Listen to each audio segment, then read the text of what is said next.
Slyšíte mě vzadu? Máme křičet? Jo. Jo?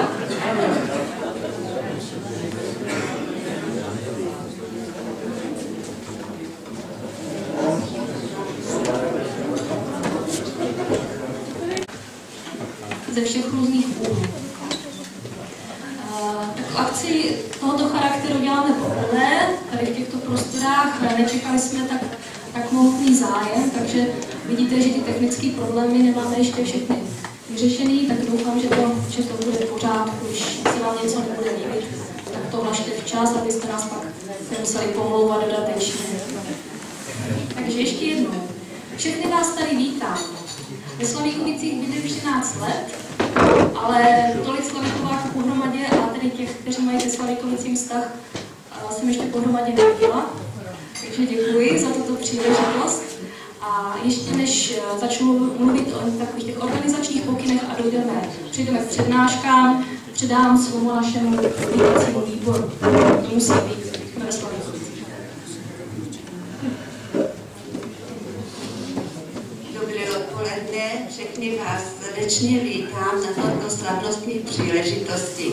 A jménem obce Slavíkovic bych vás chtěla pozdravit, jménem výboru tělovýchovné jednoty a jménem výboru, který tuto tradici nebo nastávající tradici zahájil. Mimo to chci přivítat našeho pana starostu, inženýra Havíře. Srdečně vítám ve Slavíkovici jeho manželku, srdečně vás vítám a přeji všem krásnou zábavu.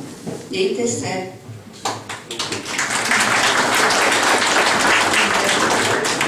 Tak, a aby toho vítání nebylo málo, tak já si dále dovoluji přivítat potomky generála Skřivánka nebo jeho blízké příbuzné, kteří přijeli jak z Robsínova, tak z Prahy, takže je mezi námi paní Sýkorová, je mezi námi paní Křížová. Budete možná určitě ještě poznat během odpoledne. Oni nám se nechtějí ukázat, ale jsou zde s námi a děkujeme za to, že přišli a za to, že nám poskytli podklady k tomu, abychom mohli ta témata být zpracována.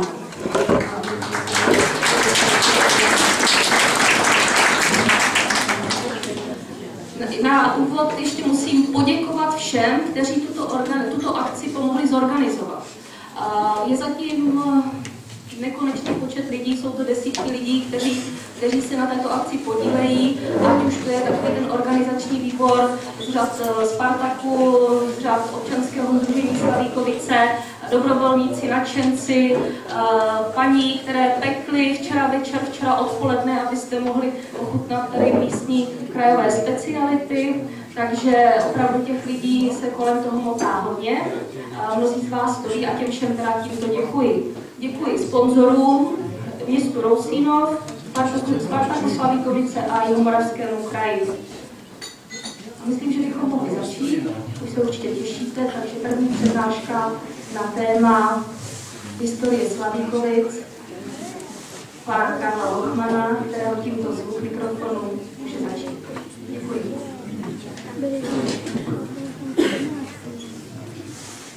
Dobrý večer, vážení přátelé. Začnu tedy celou akci jako předskokan přednášek. Název obce Slavíkovice pochází s největší pravděpodobností od osobního jména Slaví. Snad podle nich se psal již roku 1237 předbor ze Slavíkovic.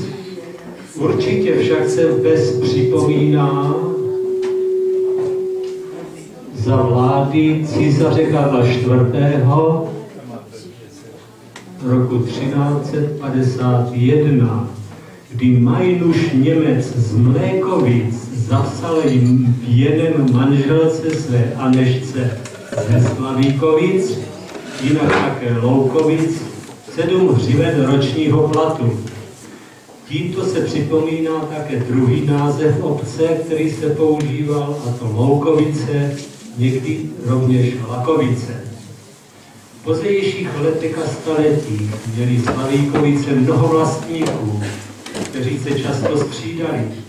Na Budíně také stával svobodný dvůr, jehož majitel jej prodal obci Slavíkovské za 250 zlatých. Na místě tohoto dvora potom obec postavila 15 domků, které pronajímala zdejším vysloužilým vojákům za 2 zlatky ročně. Z roku se většinou zabývali obděláváním polí, kromě polí pěstovali také len a konopí a později cukrovku pro slavkovský cukrovár. Jezdili však také na formánku. Přispěla k tomu císařská silnice, která procházela blízko Slavíkovic. Formani vozili různé zboží nejen do Brna a do Vídně, ale projezdili i celou Halič, byli až v Krakově, Brodech, Černovcích a na zpáteční cestě vozili alespoň sůl z Věličky v Polsku. Podle záznamu se nejdéle formanil František Skřivánek číslo 56, který byl naposledy v Polsku asi v roce 1860. Tuto činnost formanskou ukončila prakticky výstavba železnice. Chtěla poděkovat také všem, kteří nám umožnili sestavit přehled dokumentů a fotografií, z nichž jsme mohli dole v knihovně sestavit stálou výstavu. Určitě to tam zaznělo, ale čerpali jsme samozřejmě i do dalších přednášek. Takže mnozí uvidíte fotografie, které jste sami dodali a dokumenty, které jste sami dodali, tak vám moc děkuji za tu možnost to tímto způsobem tady zveřejnit. Další téma, kterému se budeme věnovat, jsou významná místa a stavby Slavíkovic. Opravte mě, pokud se vám to nebude zdát dobré, nebo pokud s něčím nebudete souhlasit, třeba ne hned, ale až po přestávce v kuloárech, pořád je to zlepšovat a samozřejmě ty chyby jsou možné z naší strany, ale kdo nic nedělá, nic nepokazí, takže jdeme na ta významná místa. Na začátek, ještě než tedy začnu o konkrétních místech, bych se ráda vyjádřila ten znaku Slavíkovic. Mnozí ho máte na pozvánkách, zde je krásně na razítku. Zhruba, co víme, tak je používán určitě už v 17. století na pečetí. A toto je teda razítko obce, která z toho vycházela. Uprostřed je rádlo od pruhu a po stranách 2 květiny. Nevíme jaké, nevíme proč, ale abyste viděli, že takhle teda vypadal znak Slavíkovic. Byl postupně modifikován to razítko obecní, protože protože za protektorátu musela obec teda razítko změnit a vidíte, že tam potom už to je i dvojjazyčně. Takže tady vidíte, že tam je majitel Lakovic, protože to jméno pochází z toho Lakovic, Loukovice, ten název Slavíkovice, Loukovice, takže německý Lakovic. Zde vidíme tedy pohled na Slavíkovice v 50. letech. Chtěla bych jenom připomenout těm, kteří to zde neznají, kde jsou takové ty stále místní názvy. Takže když je tady hlavní ulice nadporučíka Krále, dnes je zde Tělocvična, tak na těchto polích se říká Firapy. To bude lepší, takže toto jsou Firapy.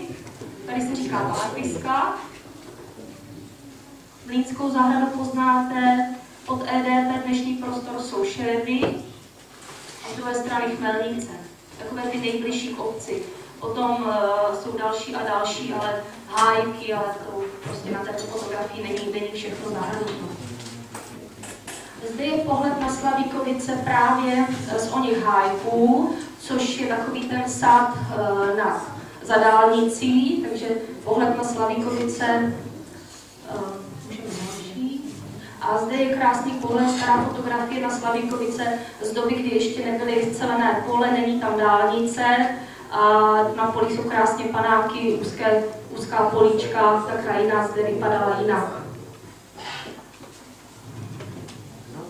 Zde je tedy pohled na tu hlavní ulici, na kapličku, která patří k těm nejstarším památkám ve Slavíkovicích. Váže se k ní příběh, není to příběh, je to fakt, že tedy ten zvon, které té kaplice zasvěcené svatému Janu Nepomuckému je, chtěli v první světové válce sundat na náboje a na odlití, ale naštěstí tedy se ztratil a po válce se zase objevil, protože byl schován na čísle 57 v suché studni. Co kronika nepíše, je ten fakt, že byl na čísle 57 ten zvon schován opět, tentokrát nahoře, už ne ve studni. Takže příště, až se bude sundávat zvon, tak ho dejte někam jinam, už to číslo, už to všichni ví, už to je stranu. Tak můžeme další. To je tedy ten zvon z té kapličky. Podařilo se zachovat dokument, vlastně projekt výstavby prvního mostu ve Slavíkovicích z roku 1883. Takže do té doby tam byla jen nějaká jednoduchá lávka a toto je teda první poctivý most právě, co je od té kapličky. Tady jsou různé řezy jednoduché. Toto je v sále staré hospody, probíhaly tam různé oslavy, akce, schůze, všechno možné, takže tam byl parket a byl to vlastně jediný prostor, kde se v obci scházeli lidé. Toto je ukázka jenom z nějaké schůze. Zajímavá je tato paní, což je z největší pravděpodobností sestra nadporučíka Krále při příležitosti předání praporu nadporučíka Krále místním pionýrům. Že možná se mnozí poznáváte. Tak to je důležité, že to je na pódiu v prostoru staré hospody. A je to historie jako každá jiná a to, že se jí účastnila sestra poručíka Krále, si myslím, že je pro nás docela zajímavá informace. Tady je pohled ještě tedy do sálu. Zde je zbytek těchto, tady jsou schody do staré hospody, abyste se dobře zorientovali.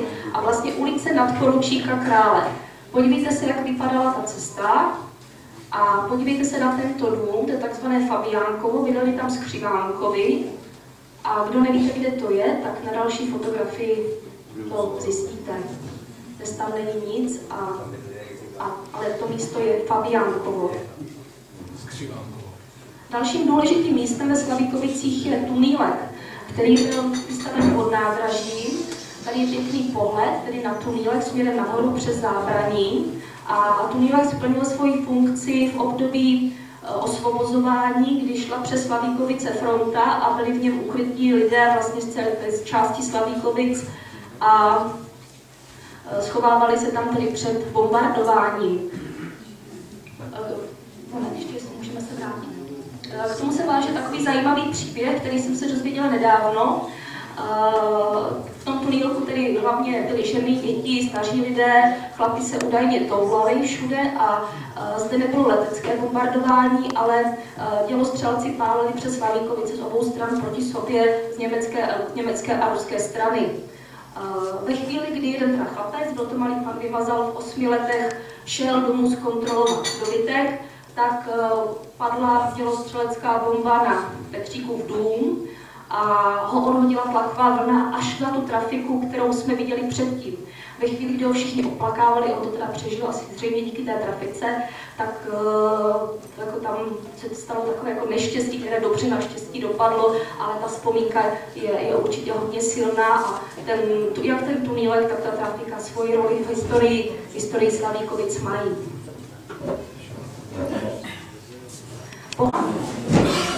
Vydržíte ještě chvílečku.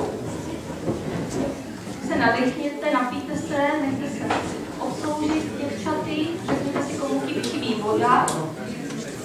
A já bych jenom využila té chvíle, jste se trošku teda jenom nadechli, nemusíte nikam odcházet, protože pokračujeme dál, tak bych jenom ráda upozornila na webové stránky Slavíkovic, které místní nadšenci začali vytvářet. Ten nápad vytvořit webové stránky Slavíkovic vznikl na krásné pondělní velikonoční pondělí, kdy bylo tak dlouho veselo, až to vzniklo něco dobrého. Konečně došlo tedy k vytvoření těch webových stránek, které se postupně plní. A ta webová adresa je www.slavíkovic.info. Kdybyste nám s tím chtěli pomoct, budeme rádi za podklady a informace. Pokud je to možné, budeme pokračovat. A já tedy předávám slovo panu Karlu Lormanovi.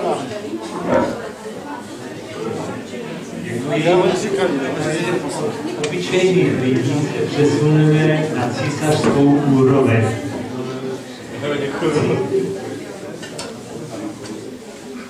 Císař Josef II. Se zapsal do historie trojici revolučních opatření. Zrušením cenzury, patentem o náboženské svobodě a zrušením nevolnictví v roce 1781, v prvním roce jeho samostatné vlády. Do té doby byl pouze spoluvládcem své matky císařovny Marie Terezie, která však vládla bez jeho účasti z obavy před jeho revolučními státnickými názory. Josef II. Měl proto mnoho volného času, který využíval k cestování po celé monarchii.